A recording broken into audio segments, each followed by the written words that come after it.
Welcome back, everybody, for another deep dive. This time, we're going to be looking at something that's pretty relevant to just about everyone, I think. Yeah. The link between building lasting habits and your self-esteem. Okay.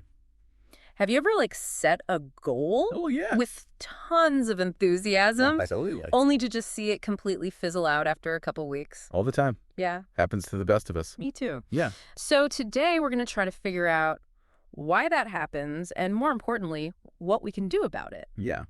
Our guide for this deep dive is Taru Nakashima's book, Habit Formation is 100% Self-Esteem. Oh, yeah. Nakashima's a big name in self-esteem psychology and has helped tons of people make positive changes through habits. What's so fascinating about this connection is that we often think of habits as just these really practical things we do without even thinking about it, like brushing your teeth or grabbing a coffee on the way to work. Yeah. But there's this whole psychological layer underneath, and that's where self-esteem comes in. Okay, so let's unpack that psychological layer a bit. Yeah. What is the connection between our habits and how we feel about ourselves? Well, you see, it's hard to form lasting positive habits if you're constantly battling low self-esteem. It's kind of like trying to build a house on shaky ground. Yeah.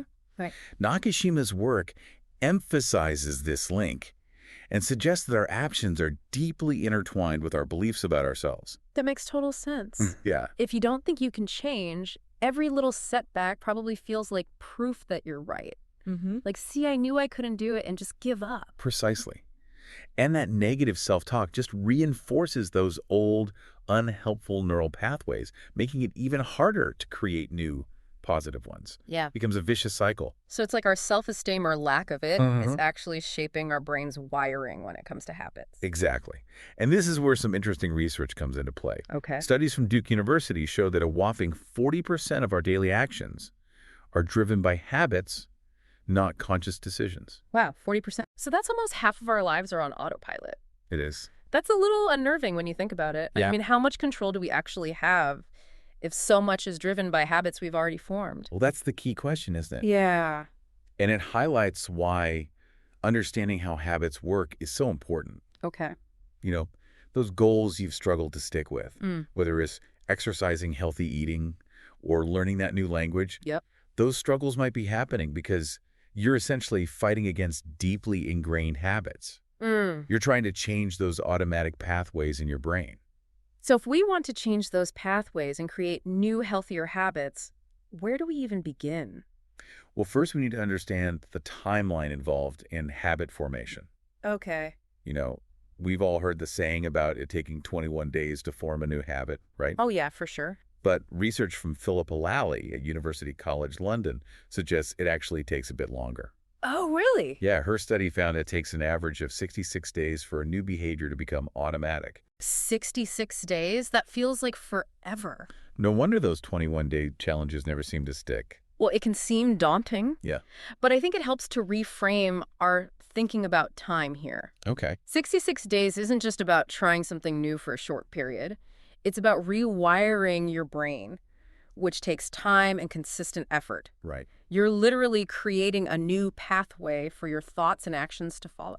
So it's more like a long-term investment in yourself, like learning a new skill or craft. Exactly. You wouldn't expect to become fluent in a language or master a musical instrument in just 21 days, right? Exactly. And this is where self-esteem becomes even more important. Okay. Nakashima argues that willpower alone isn't enough for that long-term investment to pay off. You need something more to fuel that journey. And that something more is self-esteem, right? Yes. But how does low self-esteem actually sabotage our attempts to form new habits? It's like this. When you lack belief in yourself, every little setback can feel like a massive failure. Right. It confirms your doubts. You're more likely to give up at the first sign of difficulty. I can definitely see that. Yeah. If you already doubt yourself, any obstacle feels like evidence that you were right to doubt yourself in the first place. Precisely. Yeah. And as we've discussed, those thoughts can reinforce negative neural pathways, making it even harder to build new, positive ones. Okay, so if willpower alone isn't enough, and low self-esteem actually works against us, what's the solution? What does Nakashima suggest? He talks about the importance of tapping into your why. Okay. This is your deeper personal motivation for wanting to develop a specific habit. Okay. It goes beyond just wanting the end result. Right. It's about understanding the deeper meaning and purpose behind your actions. That makes sense. It's Yeah, like the difference between wanting to lose weight to fit into a certain dress size and wanting to lose weight to feel healthier and have more energy. exactly. Yeah. And to help people uncover their why, Nakashima has developed 6 powerful questions he encourages everyone to ask themselves. These questions are like keys that unlock your inner motivation. Oh, okay. I'm definitely intrigued. What are these 6 questions? The first question is, what is this habit for? Then he asks, is this habit becoming a goal in itself? And are you pushing yourself too hard? Mm, The third question delves into your initial motivation. Why did you decide to make this a habit? What triggered you to start working on it? okay. Then he gets into the potential benefits. What great changes do you think will happen if you achieve this habit? Wow. Those are already some pretty thought-provoking questions. Right. I can see how they would force you to go beyond surface-level motivations. They make you dig deeper. Yeah. And then there are 2 more, and these are really crucial. What triggered you to start working on this habit? Yeah. And perhaps the most important of all, how will this habit make your life happier? That last question is really powerful. Mm-hmm. It shifts the focus from achieving some external goal to understanding how this new habit could contribute to your overall well-being and happiness. Exactly. And I think that's a perfect segue to the next part of our deep dive, where we'll explore those 6 questions in more detail and see how they connect to some other powerful ideas about motivation and change. This is already getting really interesting. I can't wait to unpack those 6 questions further and see how they can help us unlock the power of self-esteem in building lasting habits. Let's dive in. Welcome back. We just finished exploring some really fascinating research about how much of our daily lives are driven by habits. That's right. And like those habits are actually ingrained in our brains. Mm-hmm.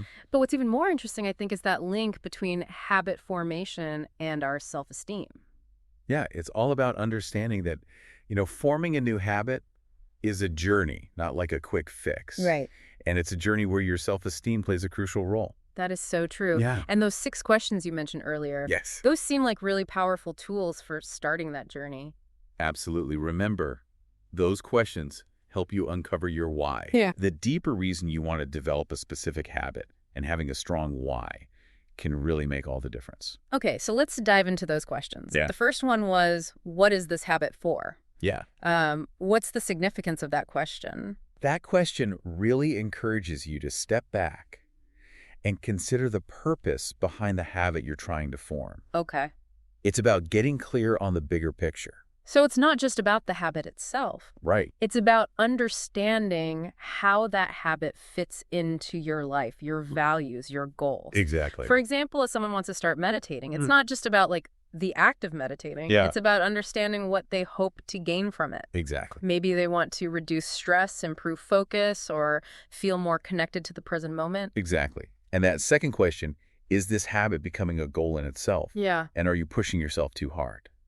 Builds on that idea. Okay. It's kind of a reminder to check in with yourself. Yeah. Make sure you're not getting so caught up in the pursuit of the habit that you lose sight of the bigger picture Right. and, end up putting too much pressure on yourself. That's so important. Yeah. Because if you set the bar too high or you become overly rigid in your approach, it's so easy to just get discouraged and give up. It is. You almost need a healthy dose of self-compassion, I think, when forming new habits. Absolutely. And that's where the next 2 questions come in. Okay. Why did you decide to make this a habit? And what triggered you to start working on it? Okay. They invite you to really explore your motivations. Understanding what sparked your desire to change can provide some valuable insights Yeah. and fuel your commitment. I can see that. Yeah. Sometimes just remembering like why you started in the first place can give you that extra boost of motivation when things get tough. Totally. It's like reconnecting with that initial spark of inspiration. And those last 2 questions, what great changes do you think will happen if you achieve this habit? And how will this habit make your life happier? Right. Really get to the heart of your why. Right. They encourage you to connect the habit to a deeper sense of purpose and well-being. It's about recognizing that forming new habits isn't just about checking things off a to-do list. Yeah. It's about creating a life that feels more meaningful and fulfilling. That's it. It's about becoming the best version of yourself. That's beautifully put. And Yeah. when you approach habit formation with that mindset, Hmm. it becomes much more sustainable and rewarding. Right. It's no longer about forcing yourself to do something you dread. Yeah. It's about making choices that align with your values and aspirations. I'm really starting to see how those 6 questions could Hmm. be incredibly powerful tools for anyone who wants to create lasting change in their lives. Totally. They shift the focus from like external goals to internal motivation and self-understanding. Exactly. And by asking yourself these questions regularly, you can stay connected to your why throughout your habit-forming journey. You're not Mhm. just blindly following some set of rules or instructions. Right. You're actively shaping your life Hmm. in a way that feels authentic and aligned with who you are. It's like you're taking ownership of your habits Uh-huh. and using them as building blocks to create the life you want. Yeah, That's incredibly empowering. it is. And I think it connects really beautifully with Simon Sinek's golden circle concept that you mentioned earlier. Oh, yes. You know, Sinek talks about how like the most successful individuals and organizations Mhm. start with why, Yeah, their yeah. purpose, Right. and then move outward to how and what. Exactly. It's like they're driven by a deeper sense of meaning that guides their action. Exactly. Yeah. And when you apply that same principle to habit formation, Okay. it's no longer just about what you're doing or how you're doing it. Right. It's about why it matters to you on a fundamental level. I see what you mean. Yeah. It's like the difference between saying, I have to go for a run. Uh-huh. And I want to go for a run because it makes me feel energized and alive. Precisely. And when you connect with that deeper sense of purpose, Yeah. it fuels your motivation and makes the journey much more enjoyable. So it's almost like asking those 6 questions helps you discover the why that lies at the heart of your desired habit. Exactly. And that why becomes like your driving force, your internal compass, guiding you toward your goals. Exactly. And as you start to embody that why, you naturally start to make choices that support your habit-forming goals. It's like your actions start to align with your deepest values and aspirations. Right, and that's where the magic happens. This is all starting to make so much sense. We're connecting the science of habit formation Yeah. with the psychology of self-esteem, Hmm. and then we're linking it all to this powerful framework for uncovering our deepest motivations. And it all comes back to Nakashima's core message. Habit formation is 100% self-esteem. So it's not just about willpower or discipline. It's about cultivating like a belief in yourself and your ability to change. Exactly. It's about recognizing that you have the power within you to create the life you want. Okay, I'm ready to dive even deeper. What else does Nakashima have to offer in terms of like practical advice and insights? Well, he talks about the importance of understanding what he calls the 6 senses of self-esteem. Okay. These are like the building blocks of a strong and resilient self. Okay, this sounds fascinating. Tell me more about these 6 senses. They are self-respect, self-acceptance, self-efficacy, self-confidence, self-determination, and self-worth. 6 senses, wow. And what's the significance of understanding these different aspects of self-esteem, Yeah. especially when it comes to forming habits? Think of them as the ingredients in a recipe Okay. for a strong and resilient self. Each one contributes this unique flavor. Right. And when combined, they create a dish that can withstand the heat of life's challenges. I love that analogy. Yeah, So each sense plays a different role in supporting our overall self-esteem. exactly. And they all work together, supporting and reinforcing each other. Okay. For example, let's say you're trying to form the habit of exercising regularly, Mm-hmm. but you have a setback. Yeah. And you miss a few workouts. Happens to all of us. Right. But if you have a strong sense of self-acceptance, Okay. you can acknowledge that setback without letting it derail your entire effort. Right. You can recognize that it's okay to make mistakes, Mm-hmm. that it's all part of the process. Yeah. And you can get back on track without judging yourself too harshly. So it's like self-acceptance gives you that buffer, that space to be human and imperfect without losing sight of your goals. Exactly. And that's just one example of how these 6 senses work together. Okay, so we have self-respect, self-acceptance, self-efficacy, self-confidence, self-determination, and self-worth. That's quite a list. That's quite a list. It seems like each one deserves a closer look. It does. What do you say? We explore each of these senses in more detail. Yeah. And see how they connect to habit formation. I'm all for that. Let's dive in. Welcome back to the final part of our deep dive into habit formation and self-esteem. We've covered a lot of ground.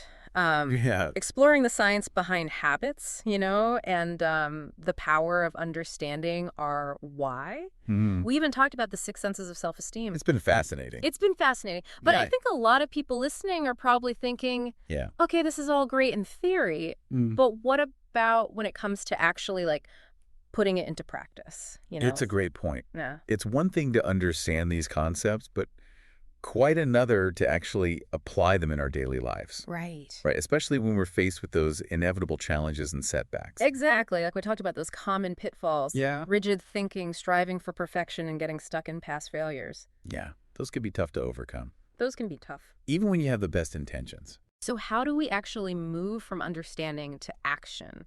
What are some practical strategies for navigating those challenges and staying motivated on this journey of habit formation? Well, Nakashima offers some really practical advice in his book. Okay. And what I found particularly helpful Yeah. is his concept of mental tuning. Okay. Think of it like actively shaping your thoughts and beliefs to support your goals. Okay, that sounds interesting. Yeah. Can you elaborate on mental tuning? What does that look like in practice? It's about becoming aware of those negative thoughts and that self-talk Mm-hmm. that can sabotage our efforts. Right. And consciously choosing to replace them with more positive and empowering ones. Right. So instead of letting those negative thoughts just run wild, Yeah, we're taking control of the narrative. exactly. I like that. You It's know. like we're training our minds to support our goals rather than undermine them. Precisely.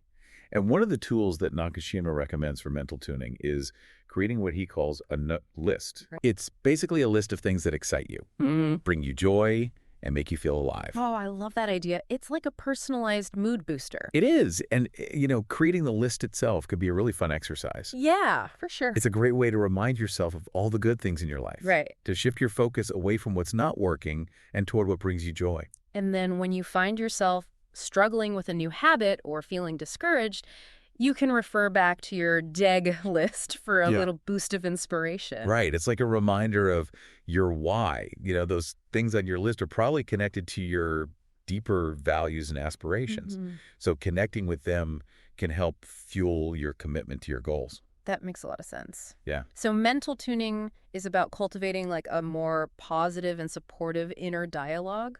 It's about replacing self-criticism with self-encouragement. Precisely.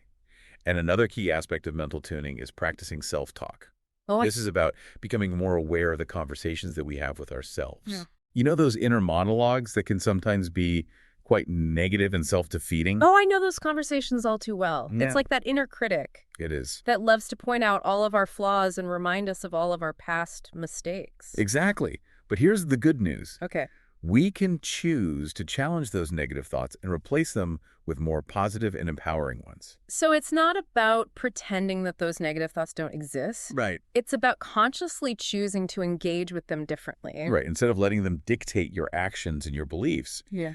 you acknowledge them, but then you ask yourself, is this thought helpful? Is it true?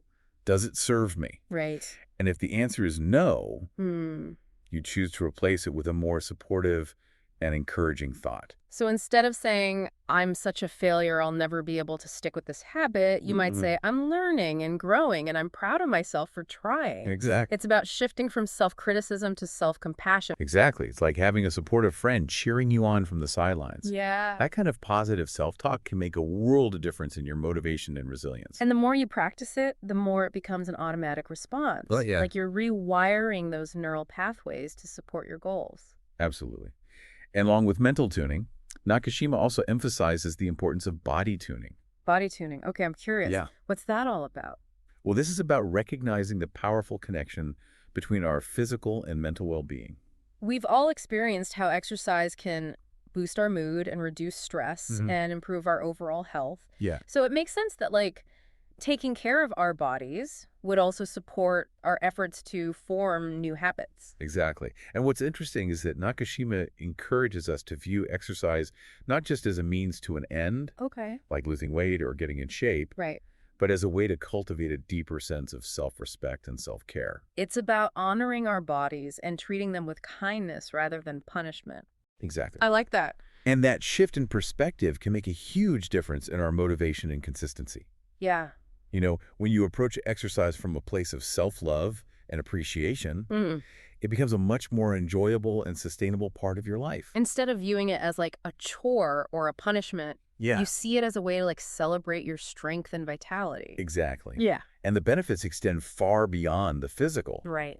Exercise can also help us regulate our emotions, improve our sleep, and boost our cognitive function, Hmm. all of which can support our efforts to form new habits. It's like a win-win situation. We're taking care of our bodies and our minds at the same time. And that, in turn, strengthens our self-esteem Yeah. and sets us up for success in all areas of our lives. I'm really loving how all of these strategies, mental tuning, self-talk, body tuning, are like interconnected and mutually reinforcing. They really are. They all work together to create that positive feedback loop that supports our habit-forming goals and boosts our overall well-being. This deep dive has been incredibly insightful. It has. We've learned so much about the power of habits and how they're intertwined with our self-esteem. Yes. And most importantly, I think we've explored some practical strategies for making those positive changes stick, even when things get tough. And remember, it's a journey, not a destination. Right. There will be bumps along the road, but that's okay. Yeah. The key is to keep learning, keep growing, and keep believing in yourself. So well said. If you're ready to dive deeper into this topic and explore more of Nakashima's insights, we highly recommend checking out his book, Habit Formation is 100% Self-Esteem. It's full of wisdom and practical advice. And remember, you have the power within you to create the life you want, one small step at a time. Thanks for joining us on this deep dive. Until next time, keep exploring, keep learning, and keep believing in yourself. See you next time.